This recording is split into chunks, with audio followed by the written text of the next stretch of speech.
Syariah Universitas Islam Jember. Di sini kita akan belajar untuk mengolah data di aplikasi SPSS.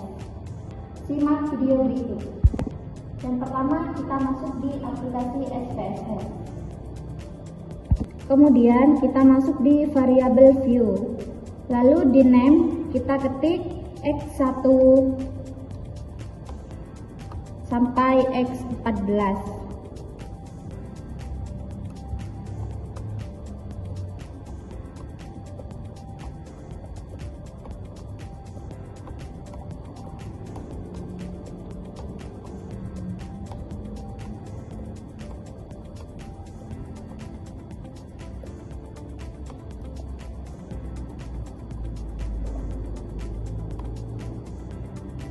Lalu di bawahnya tulis total X.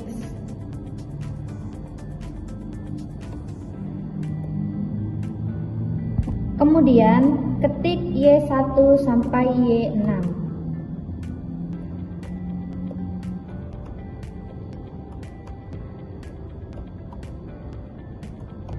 Kemudian total Y.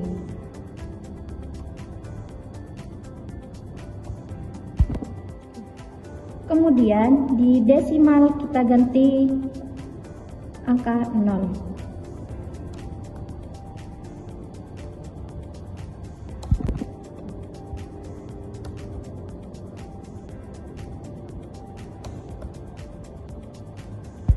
Lalu di label, di total X kita tulis harga. Lalu di total Y kita ketik keputusan pembelian.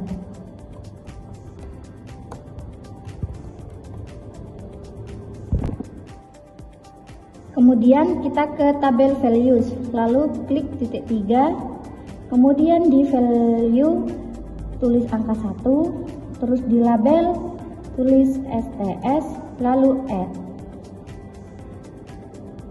Ulangi lagi angka 2, di label TS, kemudian add. Lalu tulis angka 3, lalu di label N, lalu add. Kemudian tulis angka 4, terus di label ditulis S, lalu add. Lalu angka 5, lalu di label ditulis SS, lalu di add, lalu di OK. Lalu lakukan hal sama sampai di total Y. Lalu di kolom measure kita ganti dengan nominal semua kecuali total X kita ganti dengan scale dan total Y kita juga ganti dengan scale. Kemudian kita pindah di data view dan kita buka tabulasi data di Excel. Lalu kita copy semua data. Kemudian kita Ctrl C, lalu pindahkan ke aplikasi SPSS.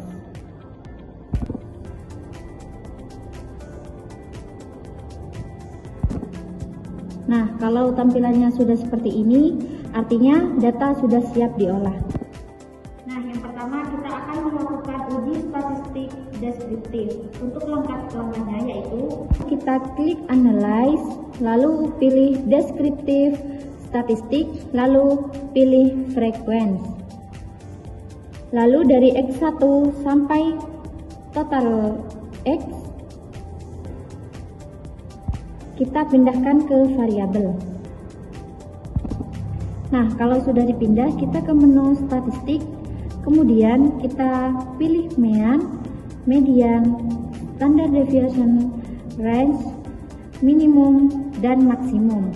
Kemudian kita continue, kemudian OK.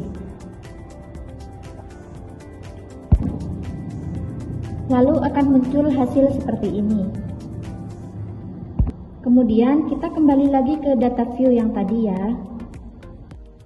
Lalu kita lakukan langkah yang sama untuk variabel Y. Langkahnya sama, yaitu ke analyze, lalu descriptive statistik, lalu ke frequency, kemudian X1 diklik, lalu dipindahkan ke sini lagi. Dan untuk Y1 sampai ke keputusan pembelian, kita pindah ke variabel. Kemudian kita pilih statistik dan klik median, standard deviation, range, minimum dan maksimum seperti yang tadi ya. Kemudian kita continue, lalu oke. Nah, tampilannya akan seperti ini. Selanjutnya kita ke tabel deskriptif kuantitatif. Untuk langkah-langkahnya yaitu kita ke analyze, kemudian deskriptif statistik, lalu pilih deskriptif, lalu pindahkan X1 sampai X14 ke variabel, kemudian pilih option, lalu klik mean, standard deviation, minimum dan maksimum, kemudian continue, lalu klik OK. Tampilannya akan seperti ini. Untuk yang Y, kita ke data view, kemudian langkahnya sama seperti tadi, ke analyze, lalu deskriptif statistik, kemudian pilih deskriptif, lalu X1 sampai X14 kita pindah dulu, kemudian Y1 sampai Y6 kita pindahkan ke variabel, lalu pilih option, lalu klik mean, standar, minimum dan maksimum, lalu continue, lalu klik OK. Nah, nanti tampilannya akan seperti ini ya. Selanjutnya kita akan melakukan uji validitas untuk mengetahui apakah kuesioner kita valid atau tidak. Untuk langkah-langkahnya yaitu kita ke analyze, lalu correlate, lalu ke bivariate, kemudian X1 sampai total harga kita pindahkan ke variabel. Kemudian kita klik option, lalu pilih mean dan continue. Nah, di sini jangan lupa ya, di correlation coefficient yang tercentang yaitu percent, dan untuk di test of significance ini yang tercentang total, dan yang terakhir ini yang tercentang flag signifikan, lalu klik OK. Lalu tampilannya akan seperti ini nanti. Untuk yang Y, kita lakukan langkah yang sama ya. Kita ke data view, kemudian klik analyze, lalu klik correlate, lalu bivariate, kemudian X1 sampai total harga kita pindahkan dulu, lalu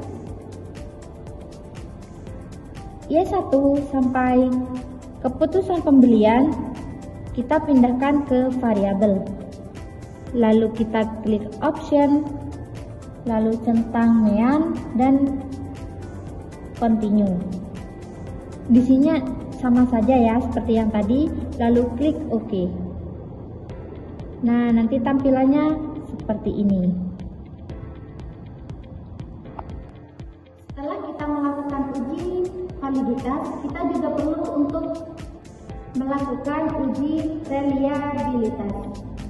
Untuk langkah-langkahnya, kita ke analyze, kemudian kita pilih scale, lalu reliability analyze, lalu X1 sampai harga total pindahkan ke item, kemudian kita klik statistik, pilih item, scale if item delete, lalu continue, kemudian klik OK.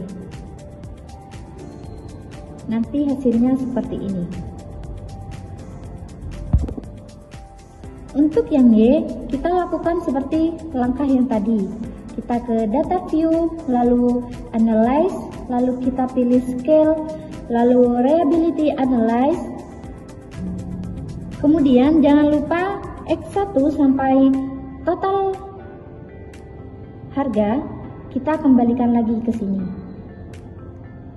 Kemudian Y1 sampai keputusan pembelian kita tempel di items, lalu klik statistik, lalu pilih item scale if item delete, lalu kita continue, kemudian klik OK. Lalu seperti ini nanti. Untuk selanjutnya kita akan melakukan uji regresi sederhana. Di data view kita pilih file, lalu new, pilih data. Di data view kita tulis X dan Y. Kita pindah ke data view, lalu kita buka tabulasi data yang tadi ya. Di total X kita copy semua sampai bawah. Kemudian kita kembali lagi di data view di aplikasi SPSS. Nah, untuk angka-angka yang sudah kita copy tadi kita masukkan di kolom X. Untuk yang Y kita lakukan seperti tadi juga. Kita ke tabulasi data, kemudian kita ke total Y, kita copy,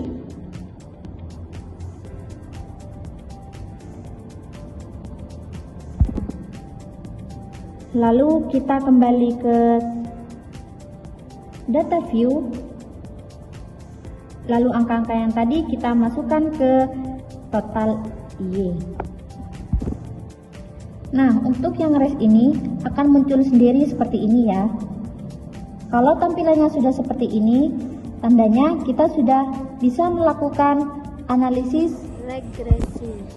Untuk langkah-langkahnya, kita ke analyze, lalu pilih regression, kemudian pilih linear, lalu yang X ini kita pindah di independent, lalu Y ini kita pindah ke dependent. Lalu kita klik statistik. Pastikan yang tercentang di sini estimate dan model fit. Lalu kita continue. Lalu klik plot. Lalu pilih spread. Spread ini kita pindahkan ke X dan kita ke spreadsheet. Kita pindahkan ke Y. Lalu di sini kita centang histogram. Lalu kita juga centang normal probability plot, lalu continue, kemudian klik OK. Nanti akan muncul seperti ini. Nah, untuk yang terakhir kita akan melakukan uji one sample holograph. Untuk langkah-langkahnya kita kembali lagi ke data view, kemudian klik analyze, lalu pilih non parametric test,